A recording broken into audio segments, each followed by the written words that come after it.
Nowadays, the world is so close to major conflict in so many places, right? And when powers are thinking about war, they're thinking about assembling their military, then deployment strategy. What pathway in the water are they going to take to get the resources to where they need to go? How is the military going to get its supplies? Where are they going to airdrop the infantry? How are they going to get the tanks there? How are they going to get the battleships there? Where are the planes going to go? How are the planes going to refuel? All of these logistics they have to think about when they're going to go to war. Because war isn't just about dropping bombs and killing. War is actually about the supply line. And that's why you see in wars, people, the enemy destroys bridges, infrastructure, water supplies, etc., because if you run out of food and supplies, you're done. Doesn't matter how much you shoot. Eventually, you're going to need lunch. And you're going to be done, right? So they cut off the supplies. Now, Allah describes His armies. His armies are the angels. His armies are the winds. Who's going to put a stop? What border control you're going to put on the wind? How are you going to stop this attack from coming? Where is it going to, and how tall and how low are you going to dig before you realize you're surrounded by Allah's army. The earth is Allah's army. The wind is Allah's army. The angels are Allah's armies. There's no escape. You're completely surrounded. There's no place you can go where you can escape Allah's armies. In fact, you're living inside the military base of Allah, the earth. You're inside the base, completely surrounded by His soldiers. So by using this imagery, Allah is actually describing His power to those who don't believe in it. Those are those that were questioning the message of Islam. It starts very aggressively. And if you think about the fact that this is an early surah, and this imagery is being used, is as if to say people who think they're very powerful don't realize what they're messing with. The wind. Just the winds. If I was just to let them go. And letting them go, this is important also for the Arabs, because the Arabs were obsessed with horses. They were obsessed with horses. Actually, I learned recently about ancient Arabs that sometimes they would choose their horse over their children. Yeah. And you said, they're disturbing people. Astaghfirullah, age of Jahiliyyah. Let me tell you something. They're out in the desert. It's burning hot. It's just me and my horse. Let's name him Francois. It's just me and my horse. The only reason he's alive is me, and the only reason I'm alive is him. Weeks go by. I feed him a little water, I drink a little water. He finds a well, we go to it. If there's somebody attacks, his run saves my life and his life. If we have to attack someone, he's the one that's galloping towards death. I have seen easy times with this horse. I've seen hard times with this horse. I've fallen asleep with this horse. I've woken up this horse. This horse got sick and I took care of it. I got sick. It fetched water for me. It is my buddy in war. It's my car. It's my luggage carrier. It's my servant. It's my best friend. When I'm alone in the desert for weeks and weeks and I'm going psycho, I start talking to the horse and the horse feels like it's talking to me. It becomes my Mr. Wilson. Right? So we're having all kinds of conversations, my horse and I. And by the way, the Arabs made a lot of poetry about the horse, and they talked to the horse. And the horse, and if it knew speech, mukallimi, right? لو عرف الكلام مكلمي. If it knew speech, it would speak to me. Right? It was talking. They would talk. They got into the feelings of their horse. They're like, we've been through a lot. My kid, I don't even know. But the horse, we've been through a lot together, man. So they had this attachment to the horse. And then when they find a horse that's wild in the desert, and they get up on that horse, and the horse lets them grab the rein. Ooh, they got an intimate relationship with this horse. And when Allah uses the imagery of this horse to describe, oh, you think this horse is loyal to you? It would run right into a spear for you, wouldn't it? And if you let go of this horse, it would go wild and attack. And the Arab's like, yeah, I like that. Yeah, tell me more. فَالْعَاصِفَاتِ عَصْفًا. That's fire. He doesn't know he's hellfire, but has fire. Right? This imagery captured their imagination, and Allah is using this imagery of the horse and his loyalty and the companionship and how the horse is willing to die at just the letting go. And by the way, if you have a deep connection with your horse, if you've dealt with horses in your life, then you know horses can sense body language. You don't even have to tell them. They can sense a shift and they can turn. A good horseman, it's not even It just And the horse, without even looking, can tell he wants me to turn right, he wants me to turn left. And an obedient horse, when you're walking with it and you're turning slightly, you will never feel the pull. It will just synchronize completely with you, unlike your child. Your child, like, you know. The horse doesn't do that. The horse moves with you. Why is that an important image? Because if you understand absolute loyalty and connection to the master, that's what the horse represents to them, then you need to understand the winds and the angels have absolute loyalty and connection to Allah. And Allah will let that mane go. Right? So this is the image that's being projected. So the reason I said this interpretation can also include horses is because this was on their mind. And by the way, when they were thinking about horses, let me just fill you in. When did they let go of the mane of the horse and let it go wild? When they're about to raid a camp. They're about to attack a village. They're about to attack their enemy base. And when they attack that enemy base, the horse better go quick and run right through. Right? So they're going to do, and they're not going to go alone. They're going to take a few with them, and they're all going to take their best horses, and they're going to let go of the reins, and then the horse better what? Crush right through, and they better go together, right? فَوَسَطْنَ بِهِ جَمْعًا, which is here, فَالْعَاصِفَاتِ, well actually before, فَالْمُرْسَلَاتِ, remember Urf was together? They attack together, they pierce right through. And so even if the kafir may not be thinking about the wind, may not be thinking about the angels, the believer might think about these things. The kafir who's listening to these ayat might be thinking about the horse. And later he realized the horse was being used to make him think about the angels, to make him think about the wind. So you see, all three got connected. And by the way, what they all have in common is swift movement. And what they all also have in common is they go fast when the master wants them to, and they slow down when the master wants them to, isn't it?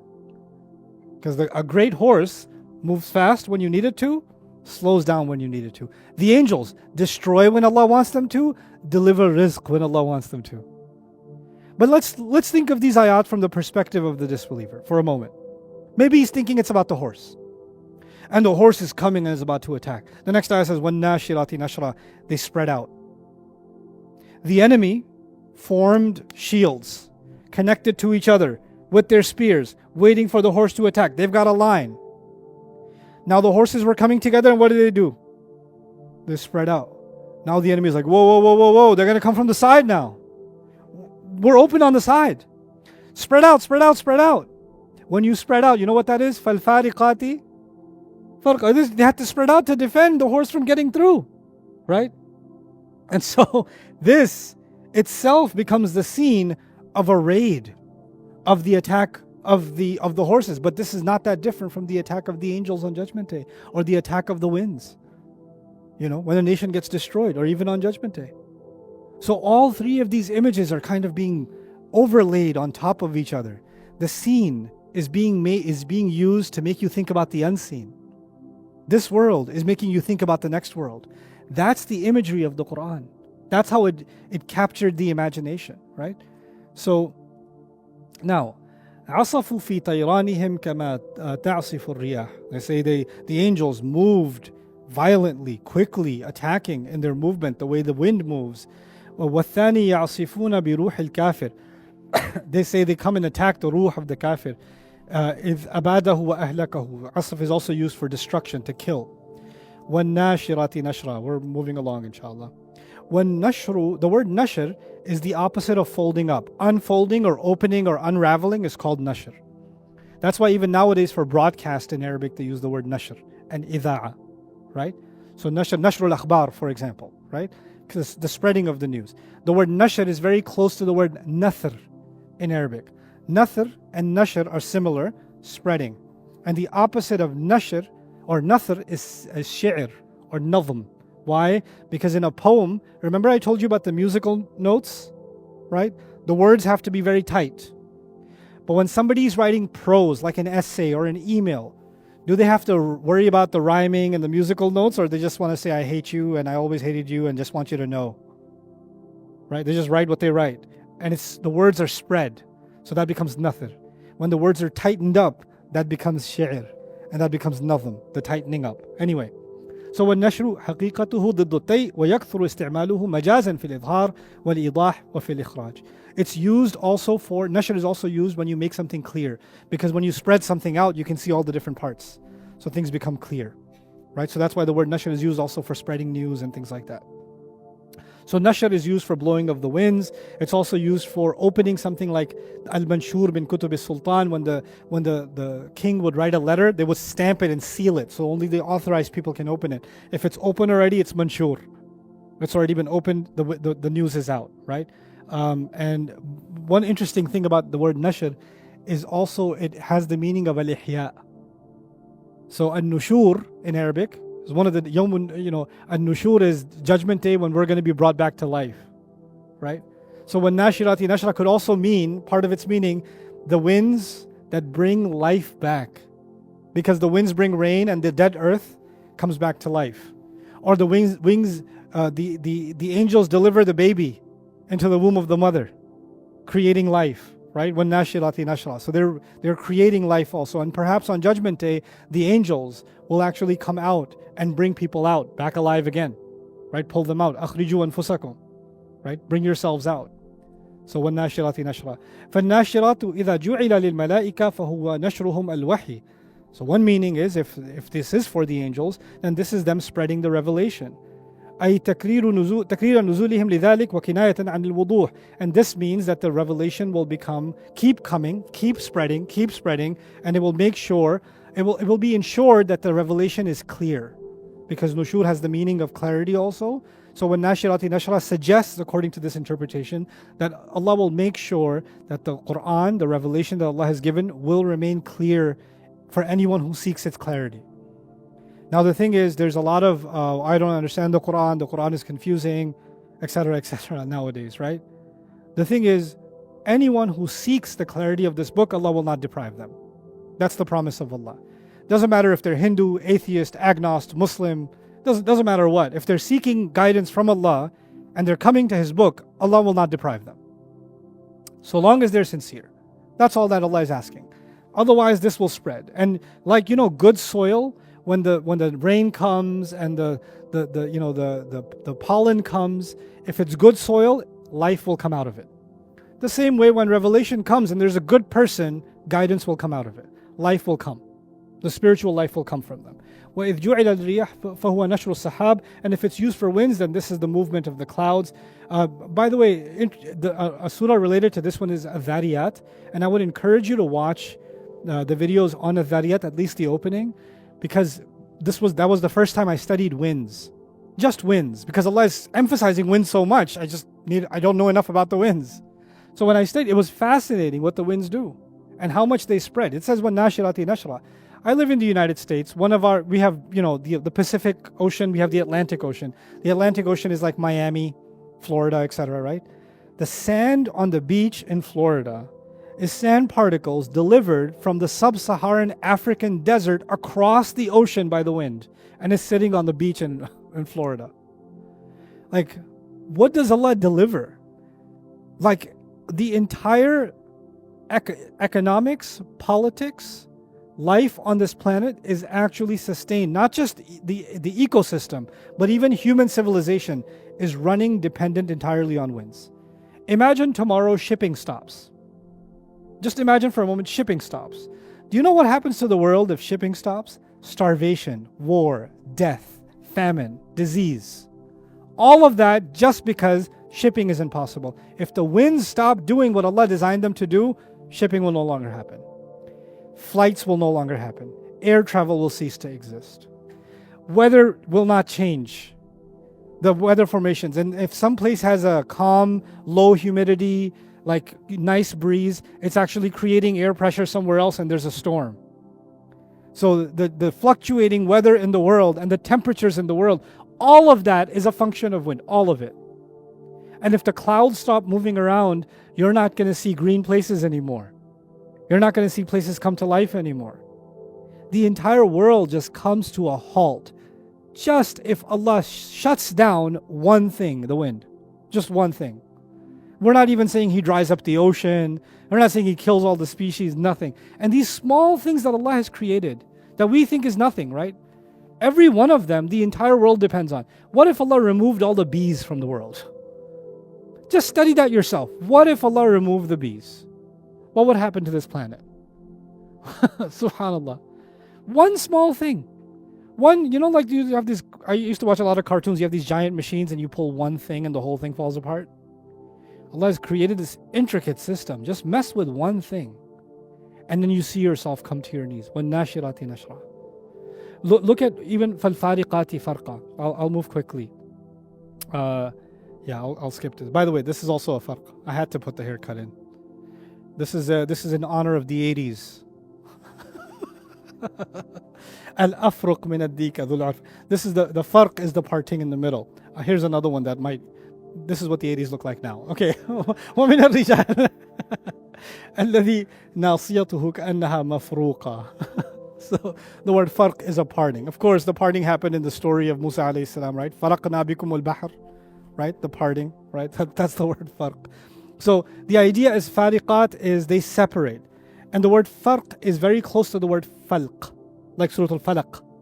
Farq and falq, they're close to each other. يقال اعتبارا بالانشقاق. Falq is used when something is cracked open, والفرق اعتبارا بالانفصال. When two things are separated from each other, then more separated, distance between them, that's actually called al-fariqat. وَفَرَقْتُ بَيْنَ الشَّيْئَيْنِ فَصَلْتُ بَيْنَهُمَا. When you did farq between two things, you created a separation between them, whether it's physical separation or it's intellectual or emotional kind of separation. I've separated between truth and falsehood. That's a farq. By the way, one of the names of the Quran, Al-Furqan, because it separates, creates a huge distance between truth and falsehood. They're not close enough for you to be confused with each other. They're far apart from each other. By the way, sometimes you can have two things that are separate, but they're too close to each other. So you could be confused with the naked eye. Are they one or are they two? Like two Lego pieces. But farq isn't that they're separate, they are kept apart. They're kept apart. So Allah is separating truth and falsehood far, far apart from each other, and there's no confusion. والفرق التمييز بين الأشياء فإذا كان وصفا للملائكة فهو صالح للفرق الحقيقي. So if this is for the angels, this could literally be something they do. The angels literally create separation. مثل تمييز أهل الجنة عن أهل النار. Like the separation of the people of Jannah and the people of fire. يوم الحساب. Like the separation of the body and the soul at the time of death. That's also a farq.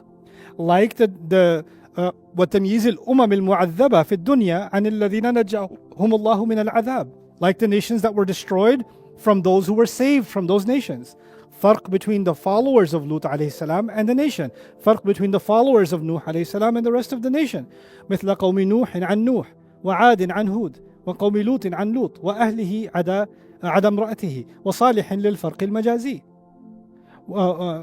So there's another, it's also good for figurative separation. وهو أنهم يأتون بالوحي الذي يفرق بين الحق والباطل وبين الإيمان والكفر. فالفارقات فرقا, they separate between right and wrong, truth and falsehood. By the way, what time is the adhan? So I'm clear. 42? Oh man, time ran out and I didn't get to do the tadabbur. We only did tafsir a little bit. أن الرياح تفرق بين أجزاء السحاب. Some more interpretations about the فالفارقات. The winds separate which places will get rain, which places will get a cloud, which places will not get a cloud. أن الله تعالى خرب بعض القرى بتسليط الرياح. Some nations were destroyed because the winds would never leave. Some other nations get destroyed because the wind never comes. Isn't it?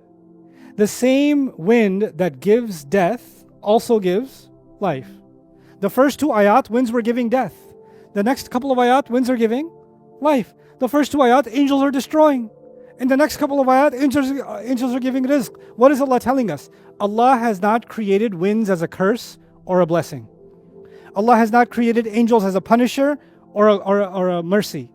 No, that depends on you. That depends on you. How will you respond to this revelation? Perhaps the angels that are supposed to be a mercy will turn into punishment. The winds that are being held back will be unleashed. This is actually one of the key takeaways. Because there's only a few minutes, I'll focus on the takeaway instead of more slides now. I'll tell you some things I want you to at least take away with you for where we are up until now. Two sets of images were being given. One set of images is about death. وَالْمُرْسَلَاتِ عُرْفًا فَالْعَاصِفَاتِ عَصْفًا. That's destruction and death. That's violence. وَالنَّاشِرَاتِ نَشْرًا فَالْفَارِقَاتِ فَرْقًا. That's about life and how life is distributed and spread and mercy is spread in this world. Now, if this is an imagery about wind, what I want you to understand is the concept of dependency. I keep saying there's a dependency, there's a dependency, there's a dependency. There is someone who says, I don't know, maybe there's a God. Maybe there's, Judgment Day, maybe. And even if there is, why should God judge me? I should be judging God. And it's not very far-fetched. People say these things, right? Why is God so, and they say these words about Allah very freely, very carefree, right? And I'll give you an analogy. Imagine a dog that you bought because you're Maliki, right? So you bought a dog and it's trying to bite you. You bought the dog and it's trying to bite. You're trying to feed it, it's trying to bite your hand. Every time you come near, it gets aggressive. So what do? You decide to tie it up, leave it out in the sun. Every time you come out of the door, it starts coming at you, but it's being pulled by the leash, right? Still aggressive, still aggressive. You stop giving it water, food, everything. Just stop. It's sunny outside. Eventually it gets thirsty. It's sticking its tongue out. Even then it looks at you and goes, Arr! A couple more hours, maybe a whole day, maybe 24 hours. You're now sadistic. You're torturing this poor animal. You come out, this, باسط ذراعيه بالوصيد. His paws are stuck out. Its mouth is on the ground. Its tongue is sticking out. And you take a little bit of water and you bring it close to its mouth. Now, normally, what would it do? Oh, bite your hand. What's it going to do now when it's almost at the verge of death? It quietly licks out of your hand. Quietly. And you bring some more, and it just... I haven't done this, by the way. I don't want to go to jail. But it's an analogy. What just happened? The dog felt powerful. Felt like nobody can control it. Until the dog ran out of some of its necessities. And then all of its rebellion disappeared along with its nutrition. It just went away. Human beings are acting so arrogant. So say whatever they want about God. Make fun of His judgment. Make fun of His authority. Question His wisdom. Any way they want. They don't want to take this conversation seriously at all. It's not something I think about, man. Let me be free. And every time the messenger comes with this message, they bark at him. They even want to bite at him. They want to attack him. And Allah says, if I was to just, you want to see attack? I'll show you attack. If I just let go of these winds a little bit, what did I do to the nation of Ad, the superpower of Ad? What ruins do you see? There are so many nations that are buried so deep beneath the sand. Even now, the Saudis have started doing some excavations. They're finding 7, 8, 10,000-year-old ruins now in the desert. How far down the earth did the winds keep blowing the sands that you being buried, 20 feet, 30 feet wasn't enough? 200-300 feet under the ground, you're buried. Your civilization is buried. Subhanallah. وَالْمُؤْتَفِكَةَ أَهْوَى in Surah An-Najm. فَغَشَّاهَا مَا غَشَّا. Whatever was going to covered them. My goodness. All by the wind. This is Allah teaching us, anyone who engages the Quran to never look at nature the same way again. Behind nature itself is a military. Nature is an army. And the only reason I'm feeling a nice breeze is because Allah hasn't let go of the mane. That's the only reason. So instead of coming out and saying, today's a nice day, I will go for a walk, the first thing that comes to my mind is, man, this is one of those days that's still وَالنَّاشِرَاتِ نَشْرًا فَالْفَارِقَاتِ فَرْقًا. And boy, is that a reminder. If one truly contemplated that, then they would see فَالْمُلْقِيَاتِ ذِكْرًا. They would see that. They would appreciate that. So yes, the ayat could refer to revelation, but the winds themselves are a powerful reminder. The thing for us to think about in this surah is Allah did not begin with the calm winds. He began with the violent winds, didn't He? And then he mentioned the calm winds. But we know the world, the normal state of this planet, is it the violent wind or the calm wind? Can you imagine if the normal state was the violent wind and the exception was the calm? Like there was an announcement, tomorrow is going to be a nice day, be careful. There will be nothing left. There will be no life left. But ironically, Allah mentioned, counterintuitively, Allah mentioned the destructive power of winds first, the destructive element of the angels first, and then the normal. Why? Because Allah wants the attention of those who think the normal is given for granted. It's not normal. The only reason it's normal is that the foot is still on the brake. That's the only reason it's normal. It's not default, it's actually manually being stopped. The default is destruction. We think because the good weather is there all the time and the storm is there sometimes, that the default is good weather. Allah is re-engineering our worldview and saying actually the normal for this world, because of how much oppression happens in this world, is for the winds to do what they want to do to bring back order and obedience to Allah. And the kafir, to the wind, the kafir is better off dead because his dead body cannot disobey Allah. That's what the wind wants. But Allah says, no. Hold him back. Hold it back. Hold it back. Not yet. Not yet. Not yet. Don't. Every day Allah is stopping the wind. And it wants to kill.